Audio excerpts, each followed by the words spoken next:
Versículo do dia. Leitura no livro de Mateus, capítulo 6, versículos 19 a 21. E a palavra diz: Não acumuleis para vós outros tesouros sobre a terra, onde a traça e a ferrugem corrói, e onde ladrões escavam e roubam. Mas ajuntai para vós outros tesouros no céu, onde traça nem ferrugem corrói, e onde ladrões não escavam, nem roubam, porque onde está o teu tesouro, aí estará também o teu coração. Amém e graças a Deus.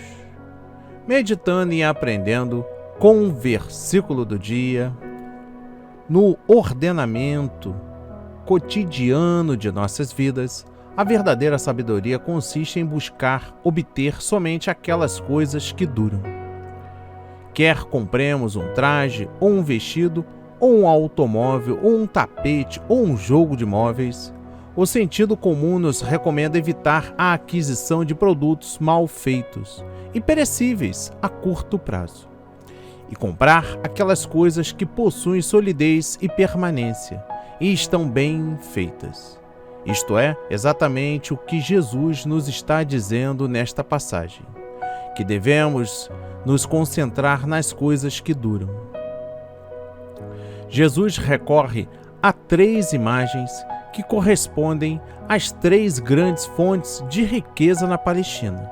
Primeiro, diz-nos que evitemos tudo que a traça pode destruir. No Oriente, parte da riqueza de qualquer homem consistia em roupas custosas e luxuosas. Quando Geazi, o servo de Eliseu, quis obter clandestinamente algum proveito da cura que o seu amo tinha efetuado na pessoa de Naamã, pediu-lhe um talento de prata e 2 mudas de roupas. 2 de Reis, capítulo 5, versículo 22. Uma das coisas que tentou Acã a pecar foi um manto babilônico de boa qualidade. Josué 7, versículo 21. Mas, segundo Jesus, era insensato pôr o coração em tais coisas, pois quando estão guardadas, as traças atacavam, destruindo toda a sua beleza e valor. As posses desse tipo careciam de permanência. Segundo, também aconselha que se evitem aquelas coisas que a ferrugem corrompe. A palavra traduzida por ferrugem ou mofo significa literalmente o que come. Em nenhum outro lugar se encontra essa palavra, broses, com o significado de ferrugem, óxido de ferro. É muito mais provável que a ideia fosse o seguinte: no Oriente, a riqueza de muitos homens enriquecidos consistia no grão de uma colheita abundante e que acumulavam em enormes celeiros. Mas nesses grãos armazenados podiam entrar carunchos ou roedores, e deste modo se perdia o tesouro. É muito provável que Jesus esteja fazendo referência à facilidade com os que ratões, os ratos e distintos tipos de insetos podem acabar com uma colheita armazenada durante muito tempo. Posses desse tipo careciam de permanência. Em terceiro lugar, Jesus diz que não se deve acumular tesouro que os ladrões possam furtar mediante uma escavação. Na Palestina, a maioria das coisas era feita de barro ou tijolo cru, e os ladrões podiam entrar fazendo um buraco na parede. Esta referência evoca a imagem do homem que guardou em sua casa um pequeno tesouro e um dia, ao ingressar nela, descobre que os ladrões furaram a parede e, entrando, levaram o que ele tinha. Não é permanente o tesouro que está à mercê de qualquer ladrão enganoso. De modo que Jesus alerta aos homens contra 3 classes de prazeres e posses. Primeiro, sua advertência se dirige contra os prazeres que podem esformar-se com um vestido velho, a roupa mais bonita do mundo, com traças e sem traças. Termina por desintegrar-se. Todos os prazeres puramente físicos cada um à sua maneira, terminam perdendo o encanto que nos incitou a buscá-lo. Cada vez que desfrutamos de alguma coisa, a excitação é menor. Necessita-se maior quantidade para que o efeito siga sendo o mesmo.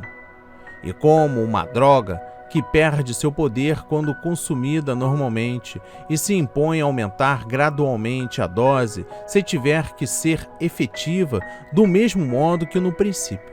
Somos insensatos se fizermos com que nosso prazer consista naquelas coisas que nos oferecerão cada vez menor compensa. Segundo, também adverte contra os prazeres que podem ser corroídos. O silo cheio de cereais é inevitavelmente objeto de interesse de roedores que nunca faltam. Há certos prazeres que inevitavelmente perdem atração para o homem à medida que envelhece. Possivelmente já não esteja em condições físicas de desfrutá-los, ou pode ser que, ao maturar sua personalidade, já não encontre nelas a alegria que lhe produziam quando era mais jovem. Na vida, ninguém deveria pôr seu coração naqueles prazeres que podem desaparecer com a idade. Deveríamos ser capazes de encontrar nosso deleite naquelas coisas diante das quais o tempo e sua capacidade de erosão é totalmente impotente. Terceiro, também somos advertidos contra os prazeres que nos podem ser roubados. Todas as coisas materiais pertencem a esta categoria. Não há nada material que possamos possuir de maneira totalmente segura. Se construirmos nossa felicidade sobre o fato de sua posse, estamos edificando sobre alicerces muito frágeis. Suponhamos que alguém organize sua vida de tal maneira que a sua felicidade consiste no dinheiro que tem.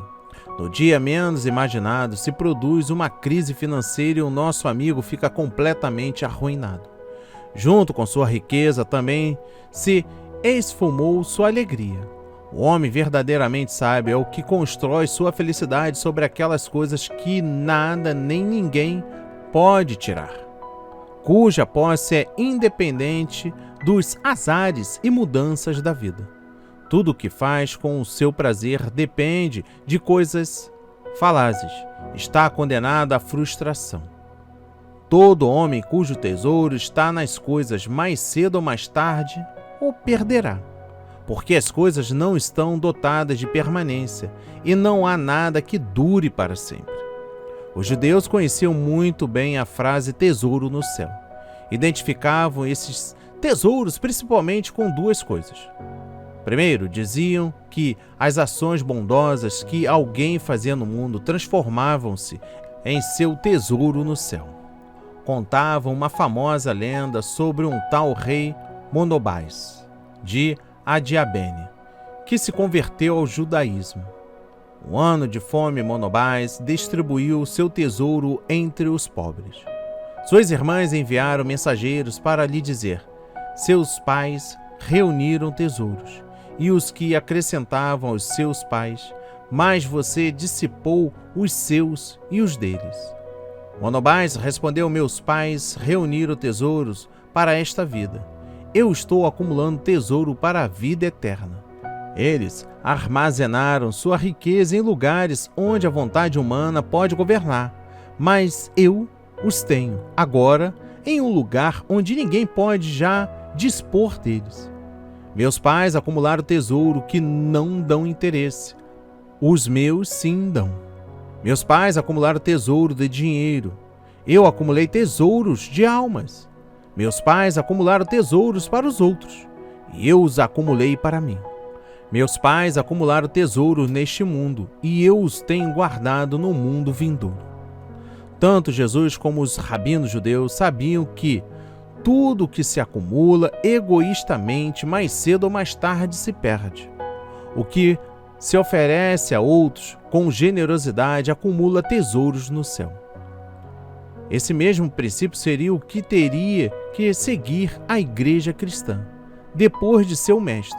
A igreja primitiva sempre cuidou carinhosamente dos pobres, dos doentes, dos desgraçados e de todos aqueles que ninguém se ocupava. Nos dias da terrível perseguição de Décio, em Roma, as autoridades arrasaram uma igreja cristã. Sua intenção era apoderar-se dos tesouros que imaginavam estariam armazenados nesse lugar.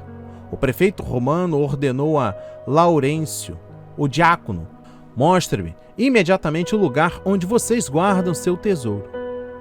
Laurêncio assinalou as viúvas e os órfãos que estavam comendo, os doentes que estavam sendo curados, os pobres cujas necessidades estavam sendo satisfeitas, e disse: "Estes são os tesouros da igreja." A igreja sempre acreditou que perdemos o que guardamos e ganhamos o que gastamos. Segundo, os judeus sempre relacionam a expressão tesouro no céu com o caráter.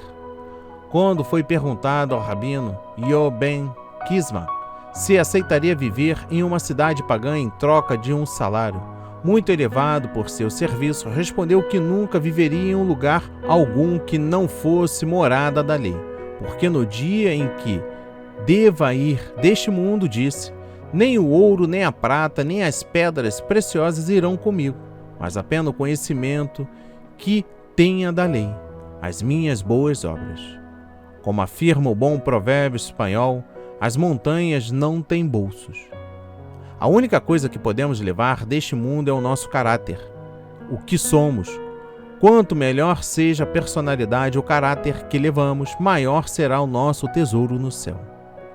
Terceiro e último, Jesus conclui esta passagem dizendo: "Onde estiver nosso tesouro, ali estará o nosso coração." Se tudo o que valorizamos na terra, se nosso coração também está preso à terra, não teremos interesse em nenhum outro mundo a não ser este. E se durante toda a nossa vida o nosso olhar está nas coisas eternas, as coisas deste mundo serão de pouco valor para nós. Se tudo o que verdadeiramente valer para nós está nesta terra, no momento de abandoná-la, nos sentiremos desfraldados e nos desesperaremos. Se durante a vida pensamos nas coisas celestiais e as desejamos, abandonaremos este mundo com alegria, porque finalmente podemos ir para Deus. Jesus nunca afirmou que este mundo carecesse de importância, mas disse e repetiu uma e outra vez que a importância deste mundo não está nele mesmo, mas sim naquilo ao qual nos conduz.